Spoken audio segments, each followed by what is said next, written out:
Hello everybody, welcome to WhatCulture Gaming. I'm Scott, joined by Josh. Hello again, Scott Tilford. Josh, my friend, the bant continues in regards to the GTA Definitive Edition as it must be referred to, because it's been a big old tire fire. We've already done a couple of videos on this. We did an initial comparison thing based on first impressions, then we did a breakdown of the way that the launch day period has rolled out. But I also think it's worth targeting the way that the roll-up to release was handled, the way that Rockstar advertised this thing, and all the different stuff that led to the fact that right now there's kind of two different camps in regards to being a GTA fan, and you can absolutely argue that people got carried away with what they thought these versions of the games were going to be. Yes. And that's largely the crux of this, because we're going to be titling this in regards to, did Rockstar lie about the reality of the GTA Definitive Edition? No, they didn't, if you go to the literal letter of what they said. But I think it's worth mentioning the specifics of what's on their blog post, because people are even quoting this as evidence of saying they were going to do more, and then the same people are quoting this and saying, no, they literally said they weren't going to do more. So yeah. I think it's worth reading this thing out. This is in regards to them mentioning GTA 5 as a comparison point. And so they said in their initial blog, and this is what was shared across the board, that GTA 3, Vice City, San Andreas would receive across-the-board enhancements, including brilliant new lighting and environmental upgrades with high-resolution textures, increased draw distances, Grand Theft Auto 5 style controls and targeting, and much more, bringing these beloved worlds to life with all new levels of detail. Now, if you go letter of the law, they're absolutely in the clear, because they literally did give us Grand Theft Auto 5 style controls and targeting. It's literally the control map from GTA 5, and the targeting is zoom in and move the reticle, and maybe you'll get a headshot, but only in San Andreas, because GTA 3 and Vice City don't recognize headshots. But that's a whole thing. So where do you come in on this? Because I know that we're on both sides of the fence. Well, that's it. I mean, even before all of this, all of these shenanigans, should we say, that have gone down since the game launched. You and Ben Roy talked at length last week in the run-up to this about what we expected from GTA Trilogy, because at that point there was only the first trailer that showed off the gameplay changes, which was like a minute long,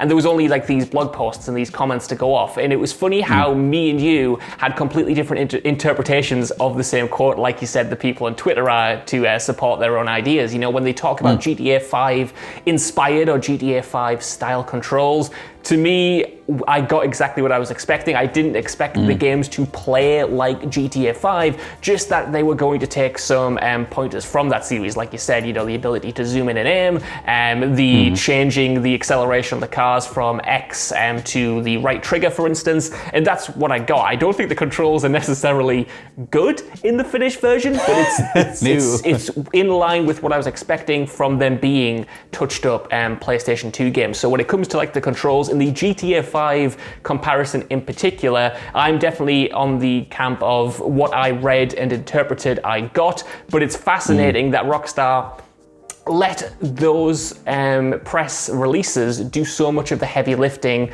and obviously that resulted in a bunch of different fans expecting a bunch of wildly different things, because what does GTA 5 inspired mean? Like, that's not specific. Yeah, and it's for me, I just expected more than the PS2 games with better visuals. I thought at the very least you would get a version of GTA 3 that lets you crouch, that lets you jump out of a moving car, that has the basic features that they added to San Andreas. Like, I thought that they would do, at the very least, I thought they would do the Mass Effect Legendary Edition approach, where you take a later game in the series and you look at the basics that are later established and retroactively apply them to past installments. That was the very little that I expected, but I did think that they would do something to the feel of aiming, the feel of movement in those games, and try and split the difference between the sort of snappy older version that came from the early 2000s and the more sort of leaden physics-based Rage engine stuff that they did later on. Obviously, before release, it was revealed that they were rebuilding these games in the Unreal Engine. It wasn't the Rage engine. It's not the GTA 4 onwards Rockstar's own engine. It was Unreal, and it wasn't Rockstar themselves. It was Grove Street Games who did the mobile versions back in 2013. So it was always that tempered expectation thing, but I just thought the fact that they mentioned GTA 5, and like I said, if you literally go to the letter, that is what we got. But I very much took away that they would be aping, like if someone gave you GTA 5 and GTA 3 and just said make 3 play like 5, I think that you would do a bit more than just we're going to sort of zoom in and kind of half mod the original one to get close, but not really. Like it doesn't really play like GTA 5. So I think, and you can, like I said, you can absolutely argue that people got carried away. I think the likes of expecting full swimming in 3 and Vice City was maybe a bit much.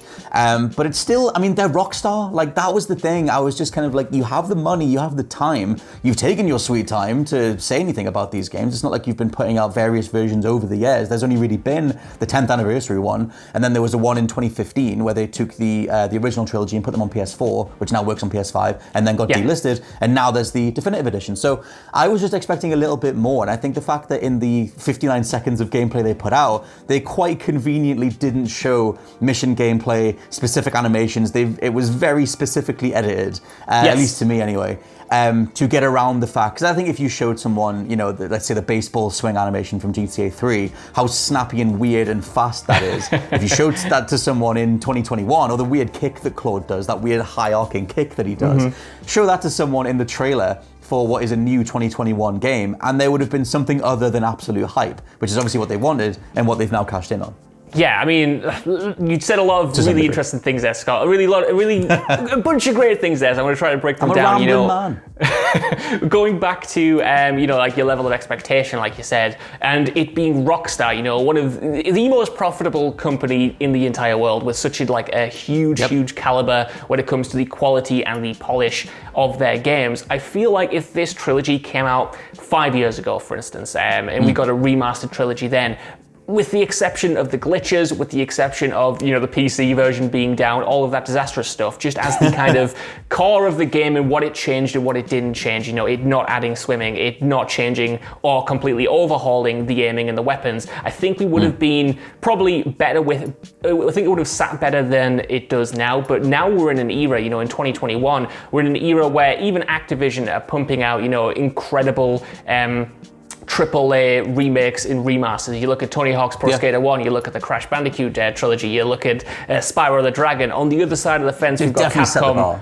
Yeah, we got Capcom doing Resident Evil 2, all of these great remakes, and they are remakes, but also great remasters as well, that, like the Mass Effect Legendary Edition, that is essentially parts of what we got before, but with those quality of life tweaks, with those upgrades to the frame rate, with those upgrades to the textures and the fidelity and stuff. And to see Rockstar kind of come in after all of those releases and not do it anywhere near as well, and kind of have it feel like a remaster from 5 years ago, I think that's where a lot of the disappointment comes from. Yeah, it's such a, we covered this in the other videos, but it's just, there's a feeling across the board of, like I said, it's not Rockstar, it's Grove Street Games, and it's this machine learning algorithm thing that they use to upscale everything, which is justifiable considering the amount of assets that need to be upscaled. And one of the biggest positives of the game is that you can now go into a 7-Eleven and read all the food labels. Like, they have done the due diligence. There are certain textures that were barely legible before that are right there now. But all the same, there are lots of spelling mistakes across the board. There are lots of little things, like people have noticed that certain Grove Street basketball jerseys have like numbers superimposed, like 2 numbers at once on top of each other on the back of certain NPCs, because maybe the AI has tried to do something and then it hasn't been manually touched up. It's just lots of things that speak to a lack of time invested, and it's one of those things. It reminds me of the Master Chief Collection, where at some point, you are X developer, you are known for X thing, you cannot afford to get any part of that wrong. It has to be a confident step forward to a new generation. And obviously, I mentioned the quote that was on the Rockstar blog. I don't have the specific quote to mind, but Strauss Zelnick did say that they were modernizing these games for a new audience. So it's one of those things where, again, you can take it and run with it in either direction. But for me, that was enough of a hint to be, okay, we recognize that GTA Online is the biggest piece of entertainment in history. Right. We're going to do something that's adjacent to where we've gone and not just leave games from 17 years ago. See, again, when it comes to like those specific quotes, I am on the other side, and I do kind of cut them some slack because, at least from my own personal perspective, when they were saying things like that, they were going to modernize it for a modern audience. That's kind of what we've got. They are the original games, of course, from the gameplay and the mission structure and all of that stuff, but they have modernized it. You know, they've added new character models. Some look really good, like Claude's from GTA 3. The lighting can look really good. The textures can look really good. Sometimes it performs really well. Sometimes it plays really well. You know, they have modernized it. I don't think, they have modernized it, and it's just, again, the different levels of expectation of what that modernizing should look like. I think, I think they've definitely modernized the visuals. I think Vice City and San Andreas can genuinely look absolutely gorgeous. GTA 3 has a chance for that too, but like because of the increased draw distance, you do get some really great vistas on Vice City and San Andreas.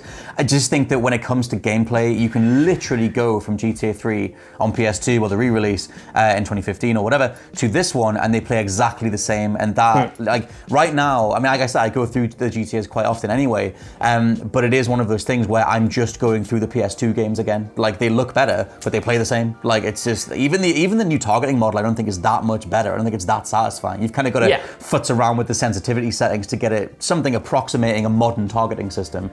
It's very sluggish and slow. The actual AI targeting thing is very unreliable. Chances are it'll target the person 3 people back from the guy that's shooting at you, or you won't even target someone who's off screen. You've got to rotate the camera and everything else. So it is a bit all over the place in that regard. I think that level of modernization is just not there. I think, the biggest criticism I have with it is that the targeting system absolutely sucks. Like, that's the thing I can't even play devil's advocate on. Like, if you're playing GTA 3, especially, turn free aim on, turn that lock gimmick off, because you will just end up shooting people you don't want to shoot and getting killed and having to restart missions. That sucks. But going back to what you said about, this literally being, if you go from the PS2 version to the, whatever you're playing it on now, not PC, unfortunately, at the moment of recording, like, it definitely does feel like you're playing a very similar or the same game.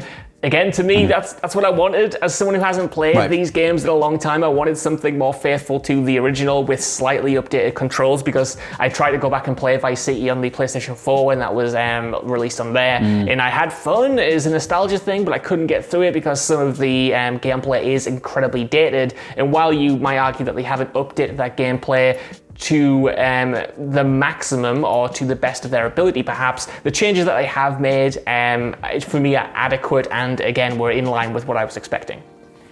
No, I think that side of it is fair. I mean, you can absolutely argue that if they're chasing the definitive edition, you couldn't then change the gameplay. It would have to be more similar to the original one. I just think that the attempt that they've made to modernize the aiming or modernize the gameplay, and you can bring back in that original quote about GTA 5 style controls and aiming.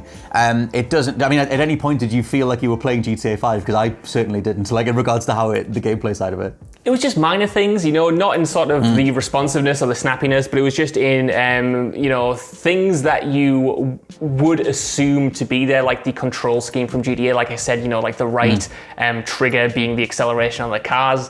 You forget that it was, X or a completely different control scheme back in the day. So it's not in the kind of broad overhauls. It's in those small quality of life changes where I was like, okay, this feels like a modern game. Like you could go from GTA 5 and you could play this and know what all the buttons do. Just obviously you won't have as smooth of a time. Yeah, I think that's the thing, is that like it's such a fascinating thing, because I don't hate it or anything like that. I think that it's underwhelming. I think that when you're Rockstar and it's the original Grand Theft Auto trilogy, etc., it should have landed with way more weight. And there are those objective issues like the frame rate bugs and the different glitches with different NPCs, and the fact that right now the CG that I'm playing as has a black tank top on, and there's just a hole through all of him. You can just see what's behind him at all times. His model doesn't mesh together, which is really fun. And so there's things like that where I'm just like I said, it's sheer time in the oven, quality of life type stuff that just should have been upticked alongside everything else. And that's the stuff that I think, and like you would agree, I assume that would be like indefensible. That's the stuff that they need to sort out, which is separate to the runaway marketing stuff. And it's almost traditional Rockstar. Like they play their cards close to their chest, and they let you know when something's coming out a few months beforehand. And in this regard, They played a very specific hand. They gave us a minute of footage. They mentioned GTA 5. They let the rest of it just go. And I said before we were recording that I don't think they lied. Literally, letter of the law, you can read the thing. They didn't lie. But I also think they could have done with telling a lot more truth as well. I think they could have got some gameplay footage out there earlier. They could have told people what the performance was on Switch, for example, or whatever it is. And they could have just let people know what they were getting in for, because everyone that I've talked to who's interested in this has just asked me what the hell it actually is. And that's looking at the gameplay, it's just it is a PS2 game with a fancier graphics engine. That's I mean, again, not to just completely extend this video, but that's what's been fascinating to follow as much as the game itself. This is like a huge mainstream appeal project. You're attracting hardcore gamers, you're attracting people who haven't played a game since San Andreas 16 years ago or whenever it was. So it's been fascinating to see the response, and I guess this video is kind of partly about the response anyway and what people were expecting, because I was talking to people who don't play games often, and they were kind of looking at the glitches and being like, well, I'm not going to buy that. I'm not jumping in now to play this because they've botched it. And it's just kind of fascinating how people's, I guess, expectations and definitions of quality have fluctuated as you go from the hardcore gamers to the casual fans. And I think as well, it's like an underscore for everything in the video game industry across the board is just read everything to the letter. It's exactly what they said they were going to give you, and it's at your peril to assume more, because that is kind of the way that it's gone for the people like me who thought it would be something a bit more impressive than just the PS2 games with the new graphics. But at the same time, they're very nice graphics. They're still some of the most legendary playable games of all time, so you can still have fun with it. But it's the price tag, it's the objective stuff that needs fixing. It is a big old mess, but hopefully there's patches incoming. Hopefully they get it all touched up, and hopefully in the days to come things get a whole lot smoother for all these games overall. Hopefully. But let us know what you think down in the comments below. Did you pick up the definitive edition? What do you think of the way that Rockstar handled the rollout of it, and how much are you willing to put up with, let's say, in regards of all these different issues? For now, I've been Scott from WhatCulture.com. I mean Josh from WhatCulture.com. And we'll catch you next time. Bye. Bye.